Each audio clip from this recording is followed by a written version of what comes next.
Eu inicio a minha sustentação dizendo que o presidente Jair Bolsonaro foi o presidente mais investigado da história do país. Uma investigação que perdurou por anos, que começa com o objetivo de investigar uma live de 4 de agosto de 2021, em que se autoriza a quebra de uma nuvem do seu ajudante de ordens, Coronel Cid, que hoje é delator, que perdura por meses essa investigação da quebra, com vários objetos diferentes. Num primeiro momento, verificava-se a live, numa investigação determinada pelo TSE. No segundo momento, investigava-se o cartão corporativo, os gastos do presidente e da então primeira-dama. Depois investigou-se até uma questão de emendas, para se chegar numa questão de vacinas. Portanto, não havia um objeto específico. E por que eu estou tratando disso, senhor presidente? Porque o inquérito das vacinas é a gênese de todo este caso, onde ocorreu a prisão e depois a colaboração do Coronel Cid. E o que se achou, senhor presidente, depois de tudo isso? Que foram determinadas buscas e apreensões, foi feita a quebra de nuvens, o presidente foi investigado, buscas e apreensões. O que se achou com o presidente? Absolutamente nada. E com todo o respeito e com toda a vênia, ilustre Procurador-Geral da República, eu contesto essa questão do documento achado no do Partido Liberal. Há, inclusive, no meu colega Paulo Bueno, uma ata notarial de que ele enviou para o presidente da República aquele documento. Então, esse documento não foi achado. Com o presidente não se achou absolutamente nada.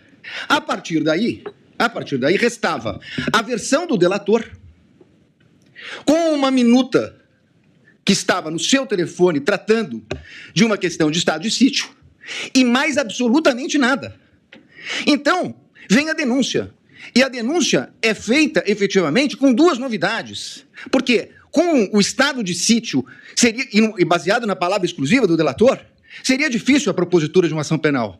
Então, traz-se uma narrativa que vem, efetivamente, do começo de atos de pronunciamentos do presidente da República, pronunciamentos públicos, e depois o 8 de janeiro. Sobre esse primeiro momento, senhor presidente, eu me permito até fazer uma digressão sobre o mérito antes de tratar das preliminares, mas é importante dizer que sobre esse primeiro momento, nós temos efetivamente uma acusação do Procurador-Geral da República de 2 artigos gravíssimos do Código Penal que tratam do golpe, e de golpe contra as instituições democráticas e contra o governo legitimamente eleito. Mas um minutinho só, estamos tratando de uma execução que se iniciou em dezembro de 21, tratando do crime do governo legitimamente eleito. Qual era o governo legitimamente eleito? O dele. Então, esse crime é impossível, com todo respeito. Falar-se em execução de crime contra o governo legitimamente eleito, que era o dele. O governo legitimamente eleito veio no final do ano de 22, com as eleições. Então, como se falar em tentativa, em início da execução? E mais, como se falar em início de execução por pronunciamentos e lives, quando os 2 tipos penais têm elementares do tipo a violência ou a grave ameaça? Não existia violência nem grave ameaça. Então é impossível falar dessa execução. Como eu disse, é porque não existia nenhum elemento. Então começa uma narrativa a respeito de pronunciamentos públicos. Para terminar no 8 de janeiro, que nem a Polícia Federal, que utilizou, como lembrou meu colega, mais de 90 vezes a expressão possivelmente, que não havia certeza, nem a Polícia Federal, que se utilizou dessas possibilidades, afirmou a participação dele no 8 de janeiro. Não há um único elemento, nem da delação. Aí me criticam porque eu digo que a delação não vale nada e estou dando... Óbvio, porque nem o delator que o acusou fez qualquer relação dele com o 8 de janeiro. Não há uma única evidência a esse respeito. Portanto, apresentou-se uma denúncia. Com essas 2 circunstâncias... E eu não tenho tempo, senhor presidente, tenho que falar rapidamente, mas essa denúncia, quando veio, o ilustre Procurador-Geral da República liberou 8 PETs no dia da apresentação da denúncia. Ele foi intimado, meu cliente, um dia depois. O segundo dia já era prazo. 8 petições, 45 mil documentos. Que até agora, senhor presidente, por Deus que está no céu, eu não sei dizer o que tem esses documentos relacionados com a ação penal. Essas 8 petições, eu não consegui verificar sequer relação, são 45 mil documentos. Na verdade, é um quebra-cabeça que foi, na verdade, exposto à defesa. E aí, na sequência, senhor presidente, eu queria tratar de uma preliminar que meu colega que me antecedeu na tribuna fala da relevância do caso. Não é só a questão da relevância do caso, é a questão da competência. A minha questão principal é que o Supremo Tribunal Federal, na portaria do ministro Barroso, que encaminhou para as turmas das ações originárias, ele faz um destaque a respeito da questão do presidente da República. Então, o presidente da República, se crime houvesse contra o presidente da República, seria julgado pelo pleno do Supremo Tribunal Federal. Ora, se o Supremo Tribunal Federal entendeu agora, num julgamento que foi concluído recentemente, após a apresentação da denúncia, que a competência se prorroga e que os detentores de foro, ainda que deixem suas respectivas funções, passem a ocupar, saiam da prerrogativa de foro, e o delito será julgado pelo Supremo, prorrogando a competência que detivera aqui no momento que ocupava o cargo. Qual era a competência? Era do pleno, porque ele era presidente da República, e chegou a ser investigado como presidente da República. Muito bem. Mas com base nisso, senhor presidente, o que nós temos nessa denúncia? A prova da defesa, substancialmente, é uma prova negativa. É uma prova negativa. Não fez, não participou, não aderiu, não autorizou. É uma prova negativa. Então, seria muito importante, e eu reconheço o ministro Alexandre de Moraes, Vossa Excelência despachou comigo no Salão Branco, e é verdade o que Vossa Excelência coloca, que todos os elementos da denúncia, citados na denúncia e no relatório da Polícia Federal, estão nos autos. A conversa de Mauro Cid, citada na denúncia, está realmente nos autos. Nós tivemos acesso quando é escrito, quando é por áudio, por áudio. O que não está na denúncia é a completude da mídia. Como disse o meu colega que me antecedeu. Então, senhores ministros, a pergunta é o seguinte: se eu não tenho a mídia completa, nesse momento de preliminares, não seria o caso de a defesa poder suscitar, se fosse o caso, a cadeia de custódia da prova? Mas eu não tenho a completude, eu não tenho os telefones, eu não tenho as mídias. Há uma discussão muito grande a respeito desse plano punhal verde e amarelo. Há uma reunião. Seria absolutamente imprescindível verificar as demais mensagens que foram passadas naquele dia. As outras mensagens que foram passadas pelo WhatsApp. Os outros documentos que estão na mídia. É essa a reclamação da defesa. O que nós temos, e temos tudo que a denúncia citou e tudo que o relatório da Polícia Federal citou, mas esse é o recorte da acusação. Com todo respeito, a defesa tem direito a fazer o seu próprio recorte.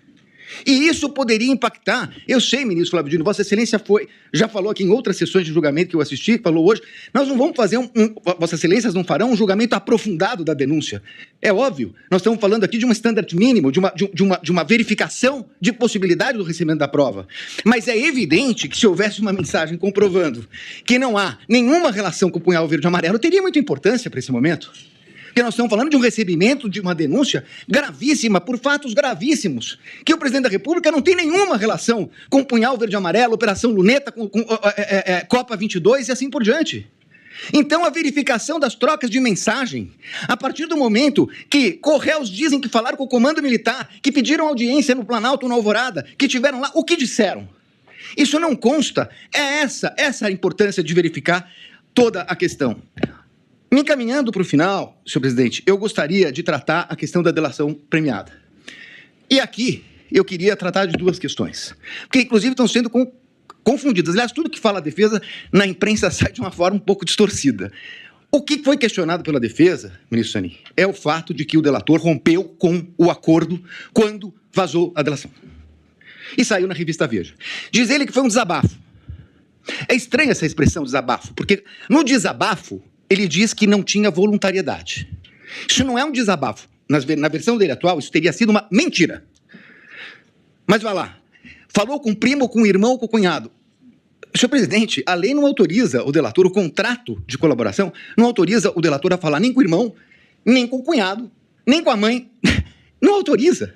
Ele, inclusive, estava proibido até de ter contato com o pai, se salvo engano mesmo, a partir de um determinado momento que era investigado.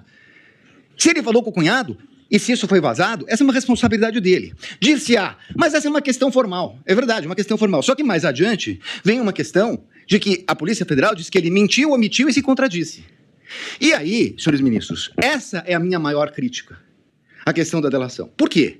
O Supremo Tribunal Federal, num voto de grande detalhamento do ministro Dias Toffoli, diz o seguinte: delação é um meio de prova. O delator conta uma história, as autoridades buscarão as provas de corroboração. E só assim ela poderá ser utilizada. O que aconteceu nesse caso? Ele falou, segundo a Polícia Federal, ele mentiu, omitiu e se contradisse. E então, há uma audiência para que ele tivesse oportunidade de se corrigir. Mas aí, com todo respeito, há uma inversão. Porque, na verdade, não é o Estado que foi buscar as palavras de corroboração dele. O Estado buscar as provas de corroboração do que ele disse. É o contrário.